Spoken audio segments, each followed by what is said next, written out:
अभी हम लोग SI of structures, statical indeterminacy of structures with hybrid joints. अभी देखो जितना भी स्ट्रक्चर का हम लोग स्टैटिकल इंडिटरमिनेंसी देखे थे, एवर हम लोग जो जॉइंट्स के बारे में देखे थे, हम लोग बेसिकली दो जॉइंट्स के बारे में देखे थे। एक था क्या मेरा फिक्स और रिजिड जॉइंट, रिजिड जॉइंट। दूसरा था क्या मेरा पिन जॉइंट। तो रिजिड जॉइंट क्या कर सकता है, it can transfer all three of forces, मतलब जो तीन मेंबर फोर्सेस है तीनों को ट्रांसफर कर सकता है। मतलब it can transfer shear force, axial force end moment. Pin joint क्या देखा था कि it only can transfer the axial force, क्योंकि पिन जॉइंट ट्रस में यूज होता है और ट्रस में बेसिकली एक्सियल फोर्स ही आता है। बेसिकली क्या एक्सियल फोर्स ही आता है, क्योंकि हम लोग लोडिंग को किसी भी ट्रस मेंबर पे हम लोग लोडिंग को जॉइंट पे ही अप्लाई कर सकते हैं। तो जॉइंट पे लोडिंग अप्लाई हो रहा है मतलब उसमें एक ही मेंबर फोर्स जनरेट होगा और that is the axial force. So उसको बस एक्सियल फोर्स को ही ट्रांसफर करना है। अभी अब हम लोग हाइब्रिड जॉइंट्स को देखेंगे। तो पहले समझते हैं कि ये हाइब्रिड जॉइंट है क्या, कि हाइब्रिड जॉइंट हम लोग किसको बोलेंगे, हाइब्रिड जॉइंट क्यों यूज होता है, सब कुछ देखेंगे। तो जैसे कि मान लो कि say we have a beam, beam से चालू करते हैं। So we have a beam.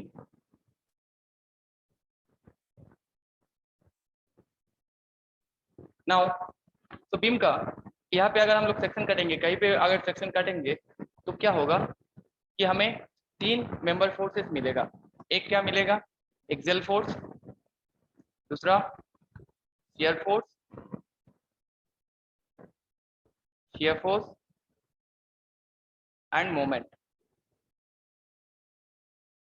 अभी अगर मान लो कि हम लोग के पास ऐसा सिचुएशन आया है, या फिर हम लोग इस मेंबर का जो कोई भी एक इन तीनों मेंबर फोर्स में से हमें उतना तीन मेंबर फोर्स चाहिए नहीं, मतलब तीन मेंबर फोर्स को हमें ट्रांसफर नहीं कर पाना है। यहाँ से मान लो कि ये वाला पार्ट है, ए पार्ट में भी उतना ही मेंबर फोर्स आ रहा है, तो बी में इसका जो मोमेंट है हमें ट्रांसफर नहीं करना है। तो ट्रांसफर नहीं करना है तो उसको रिलीज कर देना है। ओके, मतलब उस पॉइंट पे रिलीज कर देना है। तो क्या करेंगे हम लोग, इस पॉइंट पे एक इंटरनल हिंज लगा देंगे। अभी पढ़ेंगे इंटरनल हिंज क्या है, इंटरनल हिंज लगा देंगे। नाउ इंटरनल हिंज क्या है, कि इंटरनल हिंज का कि उस पॉइंट पे, जिस पॉइंट पे तुम इंटरनल हिंज डालोगे उस पॉइंट पे से मान लो कि ए बी सी है, उस पॉइंट पे मोमेंट जीरो हो जाएगा। उस पॉइंट पे तुम्हारा मोमेंट जीरो हो जाएगा, moment at C equals to zero हो जाएगा। तो क्या हो रहा है, मेरा इस मेंबर वाला जो मोमेंट है वो इस मेंबर में ट्रांसफर नहीं होगा, इस मेंबर वाला जो मोमेंट है इस मेंबर में ट्रांसफर नहीं होगा। मतलब मैंने moment transfer through that joint रोक दिया, मतलब वो मोमेंट को ट्रांसफर नहीं कर पाएगा, मोमेंट के अगेंस्ट में वो रोटेट करेगा या फिर मोमेंट का इफेक्ट को वो लेगा। वैसे ही अगर मान लो कि हमें इस बीम में अगर हमें, तो इंटरनल हिंज है, इससे हम लोग मोमेंट को, उस पॉइंट का मोमेंट को रिलीज कर सकते हैं। अभी डिटेल में पढ़ेंगे क्या है। अगर मान लो कि इसमें हमें जो शेयर फोर्स है, वर्टिकल शेयर फोर्स है, उस वर्टिकल शेयर फोर्स को हमें रिलीज कर देना है, मतलब ट्रांसफर नहीं करना है, एक मेंबर टू दूसरा मेंबर हमें इसको ट्रांसफर नहीं करना है। तो हम लोग क्या करेंगे कि इस पॉइंट पे एक वर्टिकल गाइडेड रोलर लगा देंगे, इस पॉइंट पे एक वर्टिकल गाइडेड रोलर लगा देंगे। तो गाइडेड रोलर क्या कर पाएगा, it can transfer the axial force and the moment, but जब शेयर फोर्स आएगा वो शेयर फोर्स इस मेंबर से इस मेंबर तक ही चाहिए, इस मेंबर से इस मेंबर तक वो ट्रांसफर नहीं करेगा। मतलब मैंने जो शेयर फोर्स था उसको रिलीज कर दिया। या फिर मान लो कि एक्सियल फोर्स को रिलीज करना है उसी बीम में, तो हम लोग ये जो गाइडेड रोलर है, गाइडेड रोलर को हम लोग हॉरिजॉन्टली प्लेस कर देंगे। मान लो कि गाइडेड रोलर है मेरा, हॉरिजॉन्टली मैंने प्लेस कर दिया। तो ये अभी इस मेंबर में क्या होगा कि इस गाइडेड रोलर के थ्रू बस मेरा मूवमेंट और शियर फोर्स ट्रांसफर हो सकता है, बट एक्सियल फोर्सेस को ट्रांसफर नहीं कर सकते। तो हाइब्रिड जॉइंट अभी समझ में आया कि हाइब्रिड जॉइंट हमें क्यों चाहिए। अभी अगर किसी भी पॉइंट ऑफ व्यू में या किसी भी पॉइंट ऑफ टाइम में अगर देखा गया कि हमें जो मेंबर फोर्सेस एक्चुअल में आ रहा है उस मेंबर फोर्स को ट्रांसफर नहीं कर पाना है थ्रू दैट जॉइंट, या फिर पर्टिकुलर किसी भी पॉइंट पे उसको ट्रांसफर नहीं करना है, तो उस पर्टिकुलर पॉइंट पे हम किसी ना किसी हाइब्रिड जॉइंट को घुसा देंगे। तो हाइब्रिड जॉइंट बहुत सारा होता है, जैसे होता है हाइब्रिड जॉइंट, एक एक करके अभी हाइब्रिड जॉइंट को देखते हैं और उसके अकॉर्डिंग अगर हाइब्रिड जॉइंट को देखेंगे तो उसके अकॉर्डिंग मेरा जो एसआई है वो कैसे चेंज होगा। तो हाइब्रिड जॉइंट बेसिकली बहुत काइंड ऑफ होता है।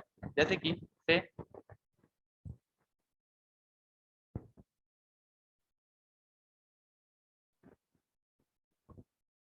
पहले आता है तुम्हारा इंटरनल हिंज,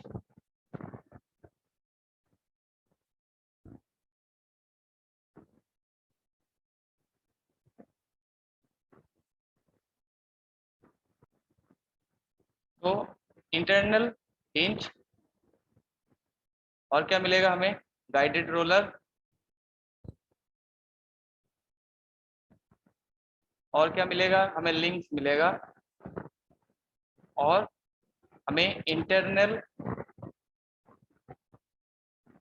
रोलर मिलेगा। सो हर एक के बारे में हम लोग एक एक करके देखेंगे कि क्या होता है, उसका फेनोमेना क्या होता है, उस पॉइंट पे वो अगर हम लोग इंसर्ट किया तो उसके लिए क्या फेनोमेना होगा, सारी चीज को अगर हम लोग एक एक करके देखेंगे। तो पहले हम लोग इंटरनल हिंज के बारे में जानते हैं कि structures with internal hinge, structures with internal hinge. Now पहले ना हम लोग इंटरनल हिंज का कॉन्सेप्ट को समझते हैं कि हिंज और इंटरनल हिंज, इन दो के बीच में डिफरेंस क्या है। सबका प्रॉब्लम होता है कि डिफरेंस क्या है। तो हिंज और इंटरनल हिंज का प्रॉब्लम को अगर देखेंगे तो चलो एक एग्जांपल ले लेते हैं। Say we have a beam of say 2 centimetre, we have a beam of 2 centimetre and A है, this point is B, this point is C. Now यहाँ पे मैंने बी पॉइंट पे एक हिंज लगाया और से मान लो कि इधर वाला जो लेंथ है वो 1 मीटर है, इधर वाला भी जो लेंथ है वो 1 मीटर है। मैंने पहले एक हिंज लिया, a hinge, normal hinge support,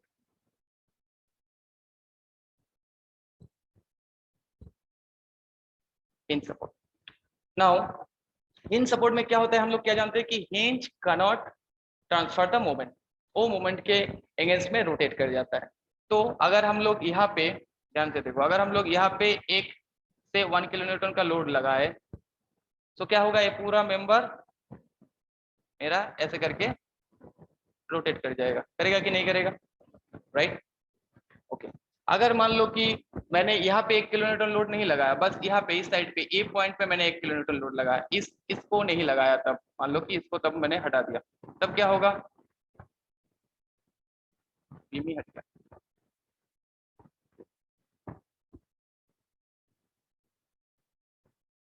तब क्या होगा, ये जो बीम है ये इस साइड में ऐसे करके रोटेट कर जाएगा, क्योंकि मेरा ये जो about B point, about B सारा फोर्सेस और मोमेंट का जो इक्वेशन होगा वो जीरो होना होगा, तो ए मोमेंट के अगेंस्ट में रोटेट कर जाएगा।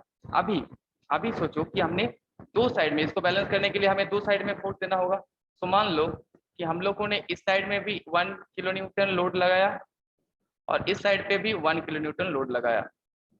अभी बोलो कि यहाँ पे ए बी पॉइंट पे मोमेंट कितना होगा, से हम लोग बी पॉइंट पे मोमेंट निकालेंगे, summation of M B say मान लो कि clockwise positive equals to 0। Moment निकालो, बीसी के लिए मोमेंट कितना आएगा, 1 इंटू 1, और एक क्लॉकवाइज डायरेक्शन में घुमा रहा है बीसी के लिए, एक क्लॉकवाइज डायरेक्शन में घुमा रहा है, सो 1 किलो न्यूटन माइनस इधर देखो ए बी के लिए ए एंटी क्लॉकवाइज डायरेक्शन में घुमा रहा है, so force into distance 1 metre 1, so summation of M B equals to मेरा 0 हो गया। मतलब इस पॉइंट पे हिंज जो है, हिंज के about summation of all the forces का अगर मोमेंट लेंगे, ऑल द फोर्सेस जो भी आए उसका अगर मोमेंट लेंगे तो उस पॉइंट पे summation of all the moment coming from all the forces will be 0, मतलब summation of M B equals to 0 लिख सकते हैं। अभी आते हैं हम लोग इंटरनल हिंज की, वहां पे अगर हिंज की जगह पे इंटरनल हिंज लगा दिया तो क्या होगा, से वही पॉइंट लेते हैं ए बी पॉइंट पे हमने इंटरनल हिंज लगाया, यहाँ पे इंटरनल हिंज। नाउ ये सी पॉइंट है, ये B point. So internal hinge का पहला फेनोमेना, इंटरनल हिंज, जहां पे भी तुम इंटरनल हिंज लगाओगे वहां पे तुम्हारा मोमेंट 0 होगा। So moment at internal hinge is equals to always 0। अभी देखो 0 कैसे होता है सबको भी समझ में आ जाएगा।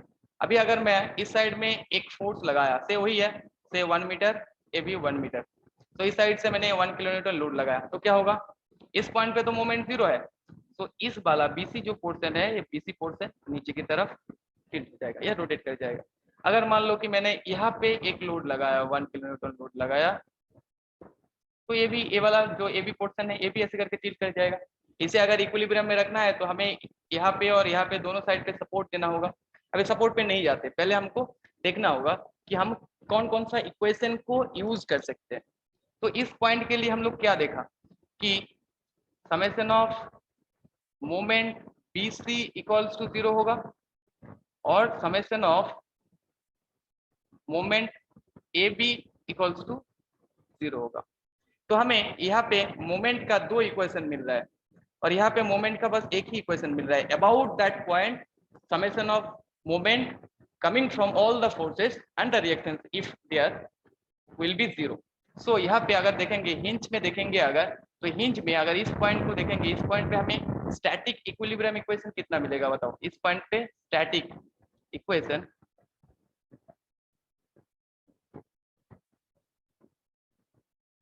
इक्वेशन कितना मिलेगा बोलो।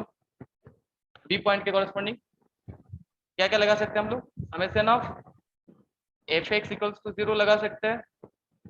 अभी अभी मान लो कि हम लोडिंग कंडीशन को जनरल कंडीशन को देखेंगे, ठीक है, लोडिंग को भूल जाओ, अभी मतलब लोड नहीं है, मान लो कि यहाँ पे हम लोग पी देख रहे हैं, तो एफ एक्स इक्वल्स टू 0 लगा सकते हैं, summation of F Y equals to 0 लगा सकते हैं और समेशन ऑफ मैक्सिमम कितना स्टैटिक इक्वेशन मिलेगा, एम इक्वल्स टू 0। तो इस पॉइंट पे हमें मैक्सिमम 3 इक्वेशन मिल सकता है, मैक्सिमम 3, मतलब लोडिंग कंडीशन को अगर इंक्लाइन कर दोगे तो उसी हिसाब से भी देखोगे तो मैक्सिमम कितना मिलेगा, मैक्सिमम 3 मिलेगा। एक M that moment about that hinge point should be 0। But इस केस के लिए क्या मिलेगा, हमें 4 इक्वेशन मिलेगा। मोमेंट का देखो 2 इक्वेशन मिल रहा है अलग अलग से, तो यहाँ पे हमें 4 स्टैटिक इक्वेशन मिलेगा। मैक्सिमम स्टैटिक इक्वेशन कितना मिलेगा, 4। कौन कौन सा, summation of F X equals to 0, summation of F Y equals to 0 और मोमेंट का 2 equation, summation of M B A 0 B C 0। Okay right. So internal hinge डालने से हमें क्या फायदा हुआ, फायदा ये हुआ कि हमें एक एक्स्ट्रा इक्वेशन मिल रहा है। देखो यहाँ पे 4 स्टैटिक इक्वेशन मिल रहा था, यहाँ पे मैक्सिमम 3 स्टैटिक इक्वेशन मिल रहा था मैक्सिमम।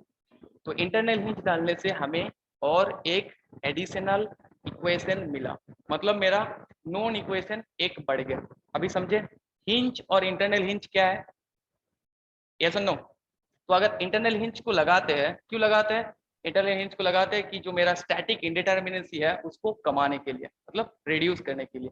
तो ये भी इस इंटरनल हिंज वाला पॉइंट में लिख सकते हो कि internal hinges are used to reduce the statical indeterminacy. अभी देखो एक इंटरनल हिंज लगा दिया, मतलब मेरा एक स्टैटिक इंडिटरमिनेंसी रिड्यूस होगा। तो अभी इंटरनल हिंज का कॉन्सेप्ट समझ में आया, यस और नो। पहले बताओ कि इंटरनल हिंज का कॉन्सेप्ट समझ में नहीं आया, आया कि नहीं आया, कि हिंज सपोर्ट और इंटरनल हिंज ये दो चीज क्या है, आया सबको। ओके ये बेसिक चीजें क्लियर होना चाहिए। अभी देखते हैं कि स्ट्रक्चर्स अगर रहे मेरे पास, कि कोई भी स्ट्रक्चर है और उसमें a internal hinge as a hybrid joint आए तो क्या होगा। अभी देखो पहले हम लोग जो इक्वेशंस है, इक्वेशंस को लेके देखेंगे, उसके बाद मैं सिखाऊंगा कि फिजिकली इसको कैसे काउंट किया जाए, ठीक है।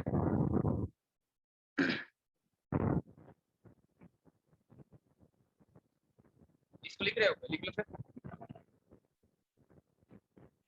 एक एक्स्ट्रा इक्वेशन कहाँ से मिला, कैसे डेवलप हुआ, ये चीज समझ में आया, ये बार बार यूज होगा। तो एक एक्स्ट्रा इक्वेशन मिला, एक्स्ट्रा इक्वेशन कहाँ से मिला, मोमेंट। यहाँ पे summation of M B equals to 0 कर सकते हैं, summation of all the forces, इधर वाला फोर्सेस और इधर वाला फोर्सेस का समेशन इस पॉइंट पे 0 होगा। और यहाँ पे क्या हो रहा है, इस डायरेक्शनल मोमेंट भी 0 और इस डायरेक्शनल मोमेंट भी 0, मतलब जिस पॉइंट पे तुम इसको यूज करोगे उस पॉइंट पे वो रिलीज हो जाएगा, मतलब उस पॉइंट पे वो 2 मोमेंट देगा, दोनों तरफ 2 मोमेंट देगा। तो 2 मोमेंट इक्वेशन मिला, मतलब हम लोग के पास और एक एडिशनल इक्वेशन आ गया। ओके नाउ ये लिख लिया, नेक्स्ट स्लाइड में चले। यस नाउ अगर हम लोग कोई भी स्ट्रक्चर को देखेंगे विथ दैट इंटरनल हिंज, तो हम लोगों के पास एसआई का इक्वेशन क्या है, ऑल द स्ट्रक्चर्स के लिए अगर हम लोग देखेंगे, सम अप करेंगे, तो एसआई का इक्वेशन क्या मिलेगा, हमें मेंबर फोर्स मिलता है, उसके साथ रिएक्शंस मिलता है जो मेरा नोन होता है, और हर एक जॉइंट पे कितना इक्वेशन मिलता है वो मेरा नोन इक्वेशन है, ये अननोन है ये नोन है। तो हम लोग इसको लिख सकते हैं, से इसको नाम दे दो कि alpha M plus R minus beta J. Beta क्या है, फिर अल्फा क्या है, अल्फा है तुम्हारा number of unknown member forces, number of unknown member forces. Beta क्या है, हम लोग हर ज्वाइंट पे कितना number of equilibrium equation available है, so number of static equation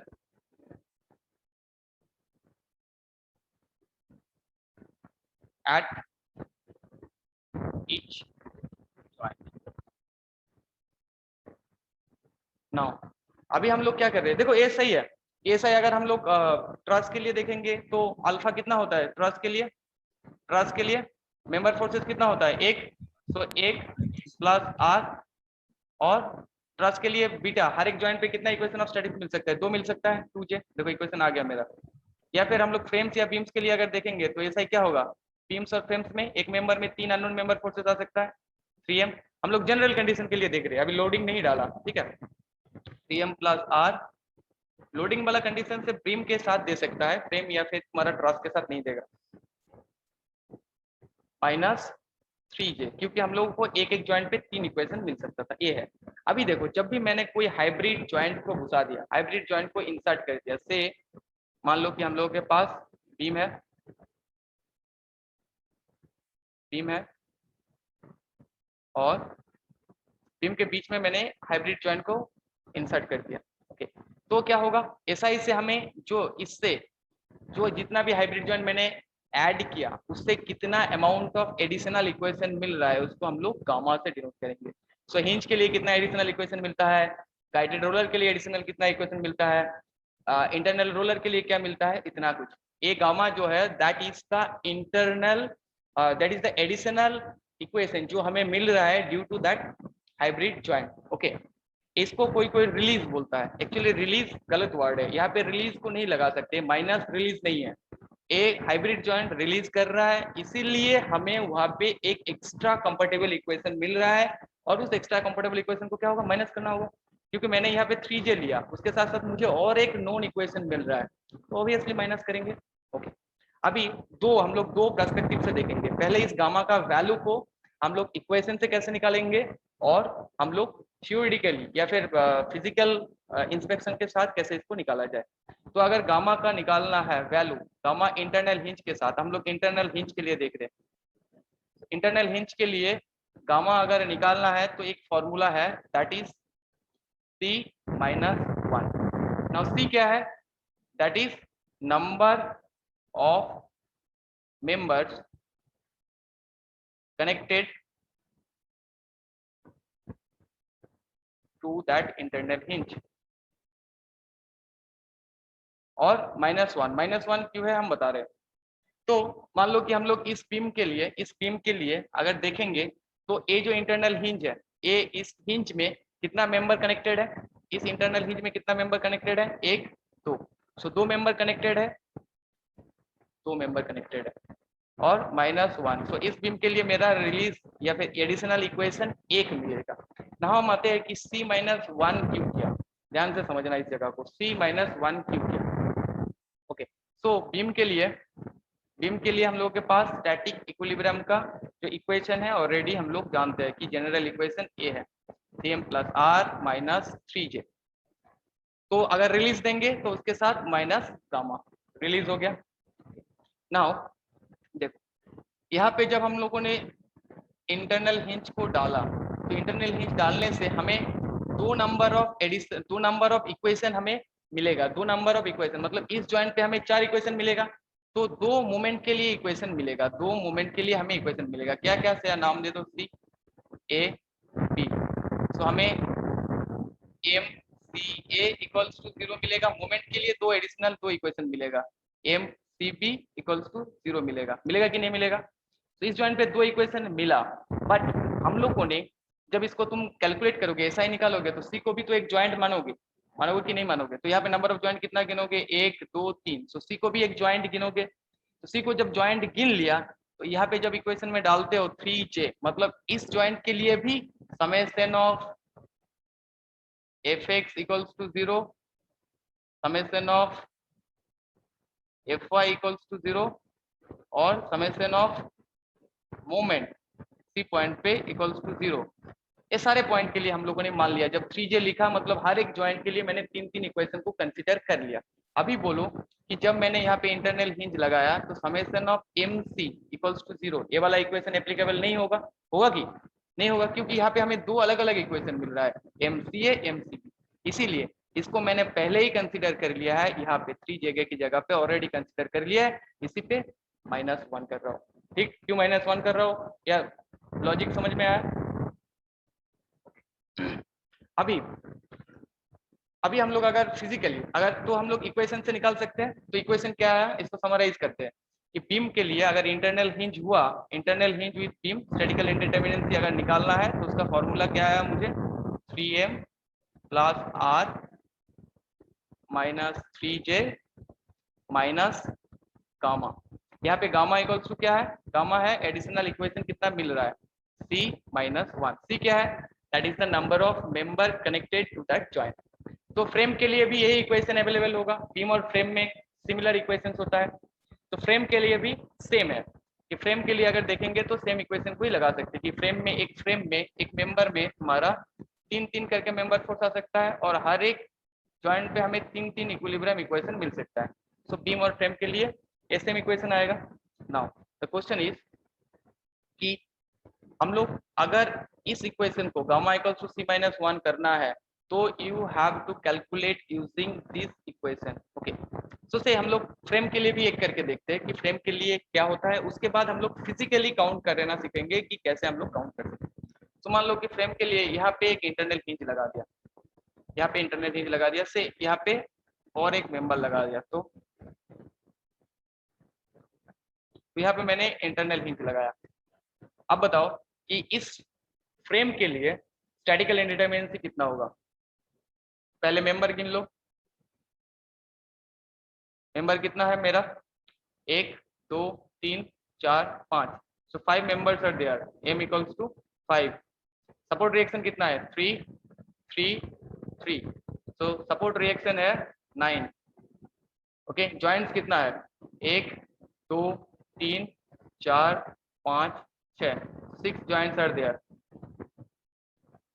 gamma का वैल्यू कितना होगा, गामा c-1। देखो इस इंटरनल हिंज के साथ कितना मेंबर कनेक्टेड है, 3 मेंबर कनेक्टेड है, 3 मेंबर कनेक्टेड है, राइट। एक मेंबर कनेक्टेड है, 2 मेंबर कनेक्टेड है, 3 मेंबर कनेक्टेड है, सो 3 - 1 इक्वल्स टू 2। अब बिठाओ सबका यहाँ पे बिठाओ ऐसा निकालने के लिए। सो 3m that means 5 into 3 15 plus 9 minus 3j 18 -2, सो कितना आ रहा है 24 माइनस 20, कितना आ रहा है 4, राइट। अभी 4 ऐसे भी तुम लोग कर सकता है, 4 आया। ओके, अभी हम लोग जब फ्रेम करे थे, फ्रेम के लिए मैंने क्या बोला था कि आइदर इस फॉर्मूला से यूज कर सकता है, नहीं तो फिर जो लूप है लूप के हिसाब से भी कर सकता है। जैसे कि अगर उस चीज को फिर से एक बार समझा देते हैं कि लूप के हिसाब से हम लोग फ्रेम को कैसे कर सकते हैं। तो और एक आसान सा वो तरीका होता है। तो इसके लिए कुछ नहीं, अगर मेरे पास फिक्स सपोर्ट है और एक कंप्लीट लूप है तो इसके लिए स्टैटिक इंडिटरमिनेंसी होता है 3। सो स्टैटिक इंडिटरमिनेंसी हम लोग ऐसे भी निकाल सकते हैं फ्रेम्स के लिए कि हर एक लूप कितना नंबर ऑफ लूप्स है। सो n, मान लो कि कितना नंबर ऑफ लूप्स है, सो 3n, हर एक लूप में मुझे 3 मिलेगा, माइनस अगर हम लोग रिलीज कर रहे हैं तो माइनस कुछ भी लिख दो, माइनस गामा। कितना रिलीज हम लोग कर रहे हैं, 3n माइनस गामा से। मान लो कि यहाँ पे 3 है तो यहाँ पे n कितना है, नंबर ऑफ बे कितना है, एक ही नंबर ऑफ बे है। अगर मान लो मैंने यहाँ पे और एक बढ़ा दिया, अब बताओ नंबर ऑफ बे कितना बढ़ गया, यहाँ पे भी 3 होगा। सो 3 3 6 है, मतलब 3 इंटू 2। अभी देखो यहाँ पे रिलीज कुछ नहीं किया, ना ही मेरा फिक्स सपोर्ट है और सारा ज्वाइंट मेरा रिजिड ज्वाइंट है। तो ये वाला फॉर्मूला तभी लगेगा कि 3n क्यों कर रहे हैं, फिक्स सपोर्ट और रिजिड ज्वाइंट के लिए। अभी तुम्हें रिलीज को भी कैलकुलेट करना होगा। सो यहाँ पे कितना हो गया, 6 हो गया। नाउ हम लोग जो प्रीवियस क्वेश्चन किए थे ये वाला, इसको अगर करेंगे SI इक्वल्स टू पे 3n माइनस रिलीज। ओके अच्छा, रिलीज वाला कॉन्सेप्ट को पहले यहाँ पे समझा देते हैं कि ये रिलीज क्या है। तो मान लो कि यहाँ पे पहले मेरा फिक्स सपोर्ट था, उसके बाद मैंने इस स्ट्रक्चर को थोड़ा सा चेंज कर दिया, दोनों साइड पे फिक्स रखा और बीच में मैंने रोलर लगा दिया। अब बोलो इसके लिए स्टैटिक इंडिटरमिनेंसी कितना हो जाएगा। सो इस इक्वेशन से अगर करना चाहेंगे तो सो 3 इंटू 3 6, सॉरी 3 इंटू 2, 2 बेस है मेरा, 3 यहाँ पे 3 आएगा, यहाँ पे 3 आएगा, 6 माइनस, अभी देखो रिलीज कितना हो रहा है। यहाँ पे अगर फिक्स होता, ये सपोर्ट अगर फिक्स होता तो यहाँ पे 3 रिएक्शन देता, अभी ये रोलर हो गया, अभी ये कितना रिएक्शन देगा, 1 रिएक्शन देगा, तो मेरा नंबर ऑफ रिलीज कितना हो गया, 2 हो गया, सो -2, तो कितना होगा 4।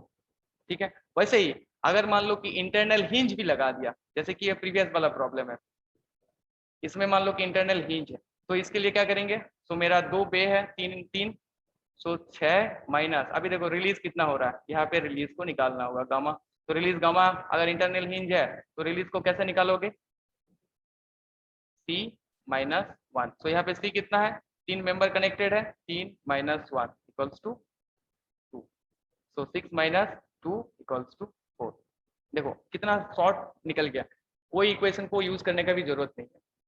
अभी मान लो कि यही वाला क्वेश्चन है, इसके साथ मैंने यहाँ पे भी एक इंटरनल हिंज लगा दिया, से यही वाला क्वेश्चन है, इसके साथ इंटरनल हिंज यहाँ पे लगा दिया, यहाँ पे एक इंटरनल हिंज लगा दिया। आप बोलो इसका एसआई कितना होगा, देखो तुम लोग पूरा इक्वेशन को यूज करके कर सकते हो, 3m + r - 3j करके, सर। ओके, और नहीं तो फिर डायरेक्टली इन 2 बेस है, तो 3 इंटू 2 6 माइनस, अभी रिलीज देखो कितना हो रहा है, यहाँ पे तुम्हारा रिलीज हो रहा है 2, यहाँ पे रिलीज कितना हो रहा है 1, एक कैसे मिला हमें, वही इक्वेशन लगाओ, C -1, तो 2 - 1 इक्वल्स हो जाएगा तुम्हारा 1, तो 6 माइनस, यहाँ पे कितना रिलीज हो रहा है 2 3, हो जाएगा मेरा स्टैटिक इक्वेशन। या फिर अगर तुम लोग इक्वेशन से करोगे, इक्वेशन लगा के करोगे, 3m + r - 3j minus gamma करके करोगे तो भी मिल जाएगा। तो हम लोग इक्वेशन को लगा के कर सकते हैं, अगर इक्वेशन को लगाएंगे तो गामा इक्वल्स टू क्या लिखोगे, इंटरनल हिंज के लिए C -1, जितना भी मेंबर उसमें कनेक्टेड है -1। इसके बाद हम सिखाएंगे कि तुम्हें जो फिजिकल मेथड से उसमें कैसे कर सकते हैं। तो उससे पहले तुम लोग कोई प्रॉब्लम सॉल्व कर लो, 1 2 प्रॉब्लम सॉल्व कर लो, उसके बाद हम उससे उसमें जाते। हम लोग के पास फ्रेम है तो थोड़ा कॉम्प्लिकेटेड बनाते हैं, हिंज है 6 है, तो पहले सिंपल प्रॉब्लम करो, यहाँ पे एक इंटरनल हिंज, एक प्रॉब्लम, दूसरा प्रॉब्लम में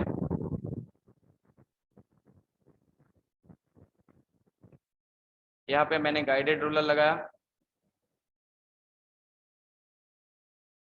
यहाँ पे फिक्स सपोर्ट लगाया, यहाँ पे हिंज लगाया,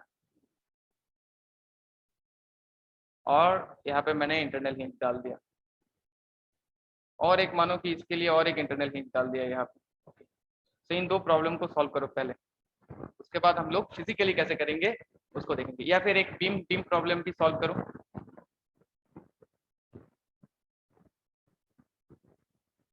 ओके, पहले फ्रेम कर लो, उसके बाद बीम में चलेंगे। तो बीम के लिए एक प्रॉब्लम सॉल्व करने से पहले बीम के लिए और एक चीज सुन लो कि जो मैं यहाँ पे बोला नहीं हूँ, तो बीम के लिए अगर हाइब्रिड जॉइंट है, बीम के लिए अगर हाइब्रिड जॉइंट है तो कैसे इसका एक्सटर्नल इंडिटरमिनेंसी निकालोगे।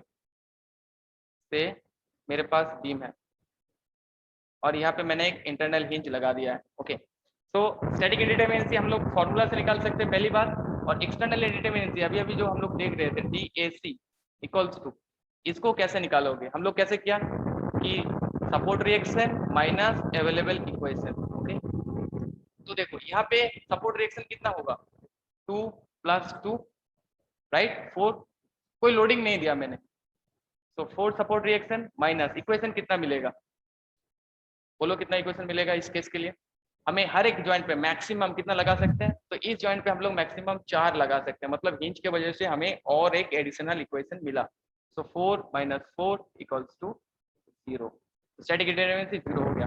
ऑन द अदर हैंड अगर इस बीम को विदाउट इंटरनल हिंज देखेंगे तो हमें स्टैटिक इंडिटरमिनेंसी कितना मिलेगा 1। तो इंटरनल हिंज, जब मैंने इंटरनल हिंज बोल रहा था कि इंटरनल हिंज डालने से मेरा इनडिटर्मिनेट स्ट्रक्चर डिटर्मिनेट बन जाता है और उसका डिग्री ऑफ स्टैटिक इंडिटर्मिनेंसी एक हिंज के वजह से एक कम हो जाता है। देखो इसके लिए अगर तुम DAC निकालोगे इस चीज के लिए तो कितना होगा, 4 - 3 = 1। सो ए जो बीम था मेरा 1 नंबर वाला बीम, ए इनडिटर्मिनेट बीम हुआ। फिर इसमें जब इंटरनल हिंज लगा दिया, ए बीम मेरा डिटर्मिनेट हो गया। ओके, तो जब तुम बीम के लिए एक्सटर्नल डिटर्मिनेंसी RE-1 करके करोगे तो यहाँ पे तुम्हें एडिशनल ऑर्डर इक्वेशन मिलेगा। तो R-3 मत कर देना जहाँ पे तुम्हारा ए है। तो पहले क्या करेगा, पहले तुम लोग निकालो इक्वेशन से, उसके बाद इस इक्वेशन से भी बीम को चेक कर सकता है या फिर फिजिकली कैसे चेक कर सकते हो। देखो फिजिकली कैसे चेक कर सकते हो, देखो सो मान लो कि हम लोगों के पास यही वाला बीम है। Okay, say we have same beam, similar beam. अभी फिजिकली चेक करेंगे। ओके, यहाँ पे मैंने लगाया से ABC। तो स्टैटिक इंडिटरमिनेंसी हमें पता है कि पहले अननोन को ढूंढो, फिर नोन इक्वेशन कितना मिलेगा उसको ढूंढो, बस हो गया मेरा। तो अभी देखो अननोन क्या है, यहाँ पे सपोर्ट रिएक्शन अननोन है, तो यहाँ पे दो सपोर्ट रिएक्शन अननोन होगा, यहाँ पे 2 सपोर्ट रिएक्शन अननोन होगा। लोडिंग कंडीशन मैंने नहीं दिया, दो अननोन मिल चुका है अभी। तो टोटल अननोन हुआ 4 प्लस अभी मेंबर फोर्सेस भी अननोन होगा। तो इस मेंबर को यहाँ पे या फिर इस मेंबर को यहाँ पे काटोगे तो नंबर ऑफ मेंबर फोर्सेस कितना मिलेगा तुम्हें, 3। Shear force, axial force end moment. Moment बस मेरा बेंडिंग मोमेंट सी पॉइंट पे 0 है, बाकी मेंबर पे तुम्हारा as a member force moment रहेगा। इस पॉइंट पे 0 है। इस पॉइंट पे क्यों रहेगा, क्योंकि देखो रिएक्शन के साथ इस पॉइंट पे अगर मोमेंट लोगे, रिएक्शन के कारण तुम्हें मोमेंट मिलेगा, तो मोमेंट मिलेगा। सो हर एक मेंबर पे अगर 3 है तो मेरे पास टोटल 6 है। सो 6 + 4 = 10। अभी देखो कि इक्वेशन कितना अवेलेबल है हमारे पास, स्टैटिक इक्वेशन। सो इस जॉइंट पे हम लोग 3 इक्वेशन लगा सकते हैं, इस जॉइंट पे 3 इक्वेशन लगा सकते हैं, इस जॉइंट पे 4 इक्वेशन लगा सकते हैं। तो हम लोगों के पास टोटल कितना इक्वेशन अवेलेबल है, 4 3 7 3 10। तो 10 - 10 = 0। देखो मैंने कोई इक्वेशन को नहीं लगाया, फिजिकली मैंने ऐसे ही कैलकुलेट कर दिया। तो ऐसे भी तुम लोग कैलकुलेट कर सकते हो, किसी भी कोई भी प्रॉब्लम से, फ्रेम वाला प्रॉब्लम फिजिकली इसको भी कर सकते हो। से कोई भी एक फ्रेम ले लो, इस प्रॉब्लम में बाद में आते हैं। कोई भी एक फ्रेम ले लो, ये मान लो कि मेरा फ्रेम है। फ्रेम के लिए तो आसान एक बता दिया था, उसके लिए फिजिकली काउंट करने की जरूरत नहीं, वही वाला करना है कि क्या है, नंबर ऑफ बेस इंटू 3, कितना मेरा क्लोज लूप्स है, 3 into close loops minus release, ये हो जाएगा SI ऑफ दैट फ्रेम। या फिर तुम लोग अगर फिजिकली गिनोगे तो कैसे मिलेगा, है ना। तो देखते फिजिकली अगर गिनते हो तो क्या मिलता है। तो यहाँ पे अननोन क्या है, इसको मान लो कि यहाँ पे मैंने एक इंटरनल हिंज को लगा दिया, इंटरनल हिंज मैंने यहाँ पे लगा दिया है। अभी इसको फिजिकली गिनेंगे तो गिनो, यहाँ पे मेरा 3 सपोर्ट रिएक्शन अननोन है, 3 सपोर्ट रिएक्शन अननोन है। कितना मेंबर है, सो 3 + 3 अननोन मिला। मेंबर है 1 2 3 4, हर एक मेंबर में 3 करके मेंबर फोर्स आएगा। सो +12 मतलब 3 + 3 6 + 3 9 + 3 12। तो ये हो गया मेरा टोटल अननोन। कितना हुआ, 12 और 6 18 माइनस अभी नोन इक्वेशन। तो इस जॉइंट पे हमें 3 इक्वेशन मिलेगा, इस जॉइंट पे भी 3 इक्वेशन मिलेगा, यहाँ पे भी 3 इक्वेशन मिलेगा, यहाँ पे 3 मिलेगा, बट यहाँ पे 4 मिलेगा। सो 12 और 4 कितना हुआ, बोलो 16 ना, इक्वल्स टू हमारा मिल गया 2। अभी तुम लोग ये बे वाला फॉर्मूला से करके देखो कितना आता है। तुम्हारे पास बे कितना है, एक ही क्लोज लूप्स है, एक ही बे है। सो 3 माइनस रिलीज, देखो यहाँ पे रिलीज कितना हो रहा है, इक्वेशन, तब इक्वेशन को लगाना होगा C - 1। सो 2 - 1 = 1। सो इसमें भी 2 ही आएगा। किसी भी फॉर्मूला से करो, तो पहले क्या करोगे, फॉर्मूला से कर लो, उसके बाद फिजिकली चेक कर लो कि कितना आ रहा है। That should be the convenient way, कि वो गलत नहीं होगा। तो एक चीज क्लियर हुआ, इंटरनल हिंज अगर रहेगा तो एडिशनल इक्वेशन कहाँ से मिल रहा है और उस एडिशनल इक्वेशन कैसे मेरा स्टैटिक इंडिटरमिनेंसी को कम कर रहा है। एक चीज समझ में आया सबको। So now we will solve the problems, okay, one by one.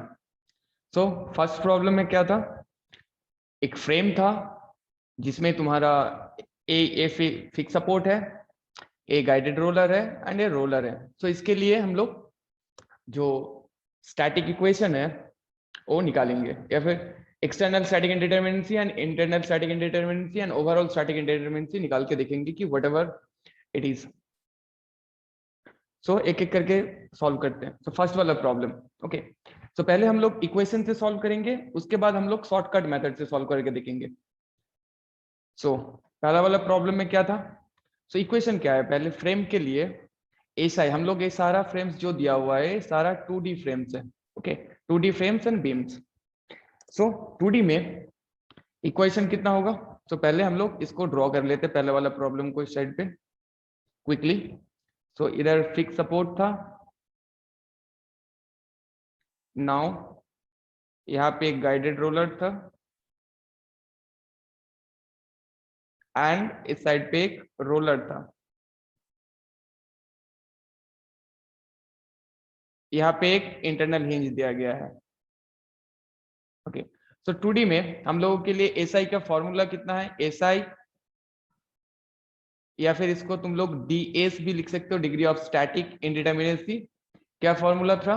3m plus R minus 3j minus gamma. Gamma क्या था? कि एडिशनल कितना इक्वेशंस हमें मिल रहा है, okay.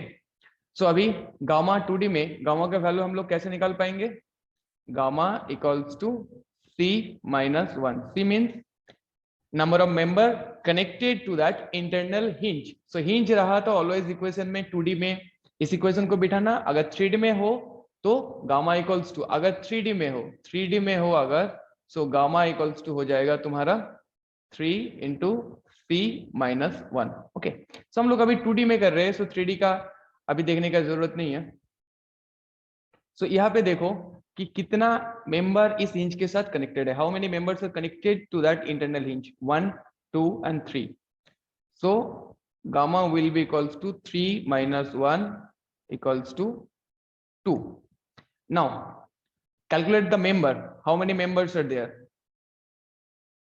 Count it, 1 2 3 4 5, so 5 members are there. Now how many reactions, unknown support reactions are there? So we have 3 unknown support reaction for the fixed support, 2 for the guided roller। guided roller में कौन कौन सा reactions मिलेगा? एक तुम्हारा vertical reaction मिलेगा, दूसरा moment मिलेगा, and 1 for the roller। so total हमें equations, टोटल हमें अननोन सपोर्ट रिएक्शन मिला 3 plus 2 plus 1 equals to 6। Now how many number of joints are there? Count करो, 1 2 3 4 5 6, so 6 joints are there and the value of gamma already we have calculated as 2। So ds का value कितना हो जाएगा? 3 multiplied by m का value है 5, सो 15 plus reactions कितना है 6 minus joints कितना है 6, so 3 multiplied by 6 is equals to 18 minus release कितना मिला हमें 2। रिलीज भी बोल सकते हो या एडिशनल इक्वेशंस भी बोल सकते हो कि वहां पे इंटरनल हिंज डाला तो हमें मोमेंट का 2 एडिशनल इक्वेशंस मिलेगा। सो कैलकुलेट करो एसआई का वैल्यू कितना मिलेगा? 21 minus 20, so equals to 1, okay. So formula से हमें 1 मिला। Now we will calculate using the shortcut method. तो शॉर्टकट मेथड से हम लोग अगर करके देखेंगे तो क्या मिलेगा? तो शॉर्टकट मेथड क्या बोल रहा था कि अगर फ्रेम्स के लिए है और आप अगर स्टैटिक इंडिटरमिनेंसी निकाल रहे हो तो इसके लिए हम लोग क्या बोल सकते हैं? 3 मल्टीप्लाइड बाई n क्या था? The close loops, okay, close loops minus gamma. Now that release is due to, a release हो सकता है due to support reaction and joints, hybrid joints, okay. So यहाँ पे देखो कितना क्लोज लूप मिल रहा है, यहाँ पे एक क्लोज लूप मिलेगा, ए वाला क्लोज लूप मिलेगा और दूसरा ए वाला क्लोज लूप मिलेगा। So 2 close loops are there. so 3 multiplied by 2, so 2 closed loops are there, okay, minus now release देखो कितना हो रहा है, मैंने क्या बोला यहाँ पे अगर इस इक्वेशन को यूज करना है तो जो रिलीज है that release should be release coming from the support reaction and release coming from the hybrid joint, okay. So यहाँ पे रिलीज देखो कितना हो रहा है, तो रिलीज किसके रेस्पेक्ट में सपोर्ट रिएक्शन को रिलीज पकड़ोगे, रिलीज पकड़ोगे सपोर्ट रिएक्शन को, अगर मेरा फिक्स सपोर्ट होता तो फिक्स सपोर्ट की जगह पे अगर कोई और सपोर्ट है तो उसके रेस्पेक्ट में कितना रिलीज हो रहा है। तो यहाँ पे देखो गाइडेड रोलर दिया हुआ है, तो गाइडेड रोलर का सपोर्ट रिएक्शन 2 होता है, फिक्स सपोर्ट का 3 होता है, तो इस जॉइंट पे हमें रिलीज मिला कितना, 1 रिलीज मिला प्लस। अभी रोलर पे देखो अगर यहाँ पे फिक्स सपोर्ट होता तो हमें 3 रिएक्शंस मिलता, अभी रोलर है तो 1 रिएक्शन मिल रहा है, तो नंबर ऑफ रिलीज कितना हो रहा है 2 प्लस। अभी हमें इंटरनल हिंज के लिए देखना होगा, तो इंटरनल हिंज के लिए रिलीज तुम गामा इक्वल्स टू c-1 करके करो, so 2 already we have calculated, so calculate करो 6 - 5 इक्वल्स टू 1, सो तुम लोग शॉर्टकट मेथड से भी करोगे तो 1 आएगा, और अगर पूरा इक्वेशन को यूज करोगे तो भी 1 आएगा। नाउ अगर हम लोग मान लो कि हम लोग इसको फिजिकली अभी कैलकुलेट करके देखेंगे कि कितना होता है, कि फिजिकल कैलकुलेशन में कितना होता है, तो अगर हम लोग फिजिकली इसको कैलकुलेट करके देखेंगे से कोई अगर चाहे तो देखो पहले गिन लो कि सपोर्ट रिएक्शन मेरा कितना है, क्योंकि अननोन है हम लोग ऐसा ही निकाल रहे हैं static indeterminacy, so ultimately we have to find out how many number of additional equations required, if required then how many, okay, so additional निकालने के पहले हम लोगों को अननोन जानना होगा and as well as known equation. So unknown क्या क्या होता है, support reaction and the member forces. तो यहाँ पे देखो सपोर्ट रिएक्शन कितना है, यहाँ पे 3, यहाँ पे 2, यहाँ पे 1, so total 6 support reactions are there, okay, plus unknown member forces, एक एक मेंबर में 3 करके मेंबर फोर्सेस आएगा, shear force, axial force and bending moment. तो मेंबर गिनो कितना है 1 2 3 4 5, तो एक एक मेंबर में अगर 3 आए तो 5 मेंबर में 15 आएगा, तो ये टोटल अननोन हो गया, ओके। नाउ नोन इक्वेशन देखो हमें कितना मिलेगा, नोन इक्वेशंस, सो यहाँ पे हमें हर एक जॉइंट पे हमें 3 करके स्टैटिक इक्वेशन को यूज कर सकते हैं, सो 3 here 3 for here 3 for here 3 for here 3 for here, and now tell me how many equations we can apply to that internal hinge portion। यहां पे देखो कि 3 मेंबर कनेक्टेड है, सो यहाँ पे हम लोग 3 मेंबर के लिए हम लोग कितना एडिशनल इक्वेशंस हमें मिलेगा, और उसके साथ साथ अभी हम लोग total, so for this we will have 5 equations. कौन कौन सा इक्वेशंस इस जॉइंट पे होगा, 5 कौन कौन सा होगा, समेशन ऑफ इस जॉइंट पे summation of F X equals to 0 लगा सकते हैं, summation of F Y equals to 0 लगा सकते हैं इस जॉइंट पे, और 3 मेंबर के लिए हमें अलग से 3 मोमेंट इक्वेशन मिलेगा, से इसका नाम अगर दे देते हैं ओ ए ओ बी एंड ओ सी, तो हमें क्या क्या मिलेगा, summation of M O A equals to 0, summation of MOB equals to 0 and summation of MOC equals to also 0. So we will have 5 equation here. So count करो टोटल कितना equation मिल रहा है, 3 + 3 6 + 3 9 + 3 12 5 17 3 17 3 20, so 20, so equals to 21 - 20 comes as 1। तो किसी भी वे या किसी भी अप्रोच से तुम लोग अगर करोगे तो you will have the same answer. तो अगर प्रॉब्लम में दिया हुआ होगा तो first go with that equations, then try to solve it with this, then if you have time then go for the physical calculations, okay. Now let's go for the second problem. इस problem के लिए देखते हैं कि हम लोगों का static indeterminacy कितना होगा, ओके। सो इस प्रॉब्लम को यहीं पे सॉल्व कर लेते हैं। पहले हम लोग इक्वेशन से सॉल्व करेंगे, तो एसआई का इक्वेशन हम लोगों के पास फ्रेम के लिए है already, 3m + r - 3j minus gamma. Okay, so member गिन लो पहले कितना है, how many members are there? 1 2 3 4 5 6 7 8 8 members are there. So always count the members. If you are counting the vertical, so count first the vertical ones like 1 2 3 4 5, then count the horizontal one 6 7 8. Now number of joints, how many number of joints are there?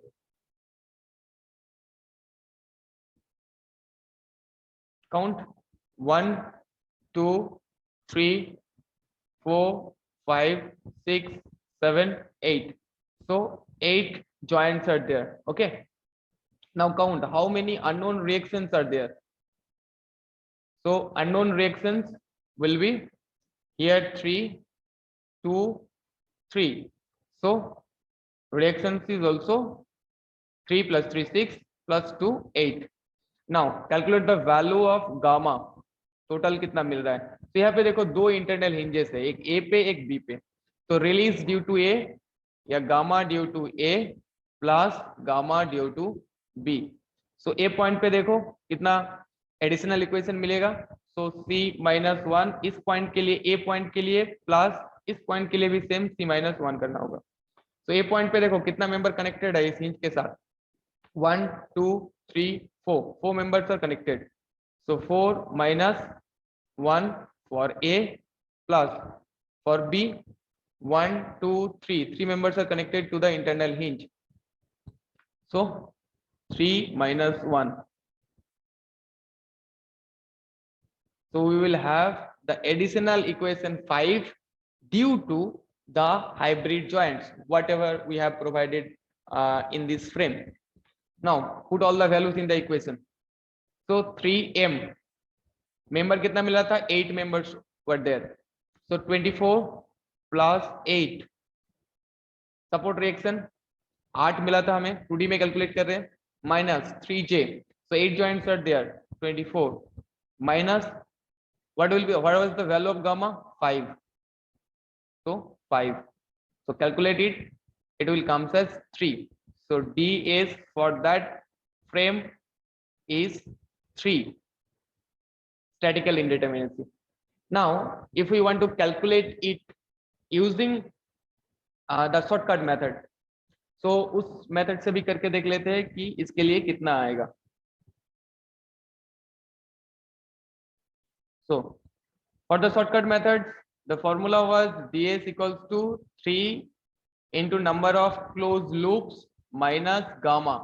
Now that gamma was the release due to support reaction and release due to hybrid joint. Okay, or the additional equation due to the hybrid joint and additional equation whatever we got from the support release. So देखो पहले यहाँ पे close loop कितना है, यहाँ पे एक close loop है, यहाँ पे एक क्लोज लूप है, यहाँ पे एक क्लोज लूप है. So 3 closed loops are there. So 3 multiplied by 3 that comes as 9 minus release देखो कितना हो रहा है. So इन दोनों इंटरनल हिंज के लिए रिलीज 5 है, प्लस देखो यहाँ पे हिंज प्रोवाइडेड है, इस सपोर्ट पे हिंज प्रोवाइडेड है. तो यहाँ पे अगर फिक्स सपोर्ट रहता तो 3 रिएक्शन देता, बट यहाँ पे 2 रिएक्शन दे रहा है. तो यहाँ पे रिलीज कितना हो रहा है? 1 हो रहा है. So 9 minus 6 is equals to 3. Cantilever beam का. तो इसके लिए ऐसा ही अगर हम लोग फॉर्मूला से निकालेंगे तो पहले फॉर्मूला से निकाल लेते हैं. 3m plus r minus 3j minus gamma. तो यहाँ पे कोई रिलीज नहीं है, सो गामा इक्वल्स टू 0. तो मेंबर देखो यहाँ पे कितना मेंबर है? एक ही मेंबर है. सो 3 प्लस रिएक्शन कितना है? यहाँ पे सपोर्ट एक ही सपोर्ट है और फिक्स सपोर्ट है. सो 3 रिएक्शंस माइनस ज्वाइंट कितना है? Here 1 joint, here another joint. सो 2 ज्वाइंट्स आर देयर.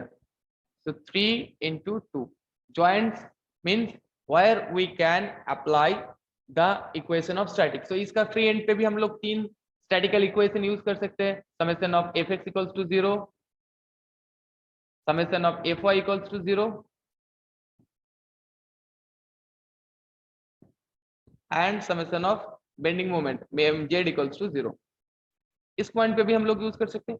सो गिन लो टोटल कितना होता है? 0.